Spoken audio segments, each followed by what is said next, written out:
'Baby girl' 2 hours run టైమ్‌తో మలయాళంలో థియేటర్స్‌లో release అయ్యి ప్రెజెంట్ సోనీ లివ్‌లో స్ట్రీమ్ అవుతుంది. నేనైతే మలయాళంలోనే విత్ సబ్‌టైటిల్స్ చూసా. ఇక చూసాక నాకైతే కొన్ని చోట్ల మాత్రమే బావుందనిపించింది. కొందరికి అది కూడా కష్టమే అనిపిస్తుంది నాకైతే.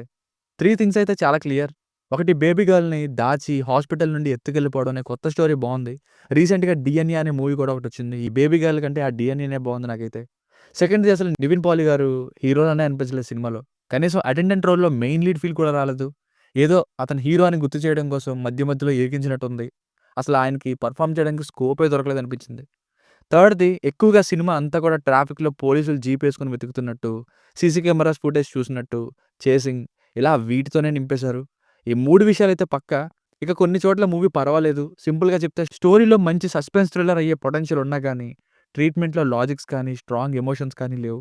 అనుకూలంగా రాసుకున్న రైటింగ్స్ తప్ప. కొన్ని విషయాలైతే మరీ సిల్లీగా అనిపించాయి. ఎవరు ఎందుకు ఎత్తుకెళ్లారో అని క్యూరియాసిటీ వలన ఓపికగా చూసా కానీ, ముందుకెళ్తున్న కొద్దీ సినిమా అసలు ఇంట్రెస్టింగ్‌గానే అనిపించలేదు. ఇక ఫ్యామిలీతో చూడొచ్చా అంటే యెస్ చూడొచ్చు. అడల్ట్ కంటెంట్ ఏం లేదు. ఇక ప్లస్ పాయింట్స్ విషయానికొస్తే పోలీస్ రోల్స్‌లో చేసిన వాళ్ళ పెర్ఫార్మన్సెస్ బావున్నాయి. సెకండ్ హాఫ్‌లో కొన్ని చోట్ల మ్యూజిక్ ఎలివేట్ చేసింది. చివరి అరగంట, మొదటి అరగంట ఇంకా ఇంటర్వల్ పర్వాలేదు. ఇంటర్వల్ ట్విస్ట్ ఒకటి బావుంది. నాకైతే వర్కౌట్ అయింది. స్టోరీ బావుంది. ఫస్ట్ సీన్ నుండి డైరెక్ట్‌గా మెయిన్ స్టోరీలోకి ఇన్వాల్వ్ చేస్తారు. సినిమాటోగ్రఫీ పర్వాలేదు. ఇక మైనస్ పాయింట్స్ విషయానికొస్తే చైల్డ్ అబ్డక్షన్ అనే సెన్సిటివ్ విషయం డీల్ చేసినప్పుడు స్ట్రాంగ్ ఎమోషన్స్ డెఫినిట్‌గా ఉండాలి. ఎందుకంటే అవే మూవీలో ఇన్వాల్వ్ అయ్యేలా చేస్తాయి. అసలు ఎలా ఎండ్ చేశారంటే సినిమాని, కన్న తల్లే ఈ బిడ్డని నేను డిజర్వ్ చేయనని వదిలేసి వేరొకరికి ఇచ్చేయడానికి డిసైడ్ అవ్వడమే అసలు కొంచెం కూడా కన్విన్సింగ్‌గా లేదు. ఇది స్పాయిలర్‌నే కానీ ఇది చెప్పకపోతే జస్టిఫై చేయలేను. ఎప్పుడో 'సిసింద్రి' అనే మూవీ వచ్చింది. బిడ్డని కిడ్నాప్ చేయడం ఇలాంటివి. ఇది ఇక్కడ అంతకంటే ఇంక 3 రోజులు బిడ్డని కిడ్నాప్ చేయడం. అసలు ఆ డివోర్స్ తీసుకుందాం అనుకునే ఆ ఇద్దరు స్టూడెంట్స్ లవ్ స్టోరీ కానీ, మొగుడు పెట్టే బాధ తట్టుకోలేని ఆమె స్టోరీ గానీ, ఆ బిడ్డని ఎత్తుకొచ్చే రీజన్స్ కానీ, సబ్ ప్లాట్స్ ఇవన్నీ అండర్ డెవలప్డ్‌గానే ఉన్నాయి. మాటల్లోనే జస్ట్ వాళ్ళు చెప్పుకుంటే డైలాగ్స్‌లోనే అయిపోతాయి.